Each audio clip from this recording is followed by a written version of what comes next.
মানুষ স্বভাবতই গুনাহ বা অপরাধ প্রবণ হয়। এটি মানব চরিত্রের সৃষ্টিগত বৈশিষ্ট্য। আর মহান আল্লাহ তাআলা ক্ষমাশীল, তিনি ক্ষমা করতে ভালোবাসেন। তবে শর্ত হলো, গুনাহের পর সেটি গোপন রেখে অনুতপ্ত হয়ে আল্লাহর কাছে তওবা করতে হবে।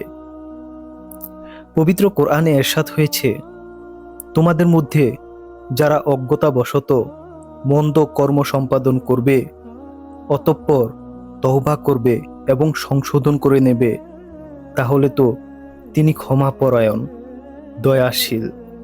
সূরা আনআম আয়াত ৫৪। আর ক্ষমা প্রার্থনা ইবাদত সমূহের মধ্যে অন্যতম ইবাদত।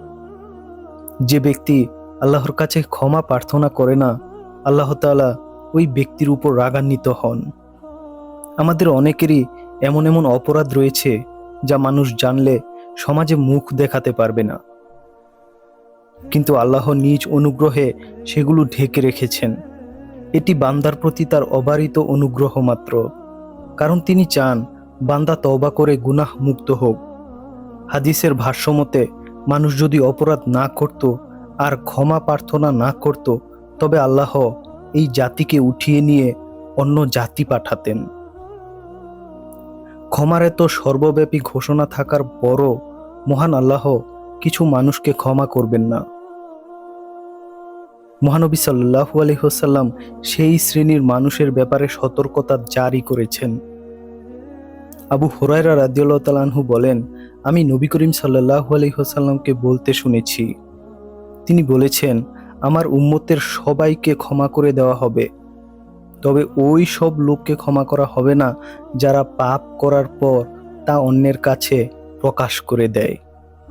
অন্যের কাছে প্রকাশ করার একটি দিক হলো, কোনো ব্যক্তি রাতের আধারে কোনো গুনাহ করল এবং মহান আল্লাহ ওই ব্যক্তির গুনাহটিকে গোপন রাখলেন, কিন্তু ভোর হলে সে নিজেই অন্য মানুষের কাছে বলল, হে অমুক, জানো রাতে আমি এই কাজ করেছি। সারা রাত মহান আল্লাহ ওই ব্যক্তির পাপটি গোপন রাখলেন, আর ভোর হওয়া মাত্রই আল্লাহর ঢেকে রাখা পাপের বিষয়টি সে ব্যক্তি নিজেই প্রকাশ করে দিল। বুখারী হাদিস ৬০৬৯।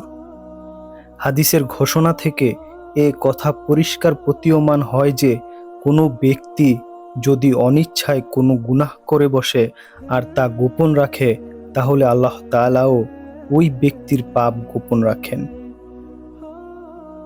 অতঃপর মানুষটি তওবা করলে তিনি ওই ব্যক্তিকে ক্ষমা করে দিতে পারেন। পবিত্র কোরআনে সূরা নিসার ১৪৮ নম্বর আয়াতে বলা হয়েছে, আল্লাহ কোনো মন্দ বিষয় প্রকাশ করা পছন্দ করেন না। আব্দুল্লাহ ইবনে মাসউদ রাদিয়াল্লাহু তাআলা আনহু থেকে বর্ণিত, এক লোক রাসূল সাল্লাল্লাহু আলাইহি ওয়াসাল্লামের কাছে এসে বললেন, হে আল্লাহর রাসূল, আমি মদিনা থেকে দূরবর্তী এক স্থানে এক মহিলার সঙ্গে ব্যভিচারে লিপ্ত হয়েছি, সুতরাং আমাকে আমার প্রাপ্য শাস্তি দিন। তখন ইবনুল খাত্তাব রাদিয়াল্লাহু তাআলা আনহু বলেন, আল্লাহ তো তোমার পাপ গোপন রেখেছিলেন, তবে কেন তুমি তা গোপন রাখলে না? সহিহ মুসলিম। অথচ আজকাল আমরা প্রতিনিয়ত মহান রবের বিধান অমান্য করে নানা ধরনের পাপাচারে লিপ্ত হচ্ছি, আর সেসব ভিডিও ও স্থির চিত্র ফেসবুক, টুইটার সহ বিভিন্ন সামাজিক যোগাযোগ মাধ্যমে সর্বত্র ছড়িয়ে দিয়ে নিজের গুনাহের অগণিত সাক্ষী তৈরি করে চলেছি। তাছাড়া গুনাহ করে যে ছবি বা ভিডিওগুলো আমরা অনলাইনে ছেড়ে দিচ্ছি, এগুলো দেখে যত মানুষ গুনাহ করবে, যিনি জিনিসটি প্রথম আপলোড করেছেন তিনি সবার সমপরিমাণ গুনাহগার হবেন। নাউযুবিল্লাহ। অতএব আসুন আমরা পাপাচার থেকে সাবধান হই। কোনোভাবে পাপ হয়ে গেলে তা প্রচার করে বেড়ানো থেকে বিরত থাকি, আর আল্লাহর আবৃত পর্দাকে উন্মোচন করে নিজের সর্বনাশ করা থেকে বিরত থাকি। আল্লাহ তাআলা আমাদের সকলকে পাপ মুক্ত জীবন দান করুন। পাপ হয়ে গেলে তা গোপন রাখার এবং ক্ষমা লাভের জন্য তওবা করার তৌফিক দান করুন। সেই সঙ্গে আল্লাহ আমাদের সবার গোপন পাপগুলো ক্ষমা করে দিন। আমিন।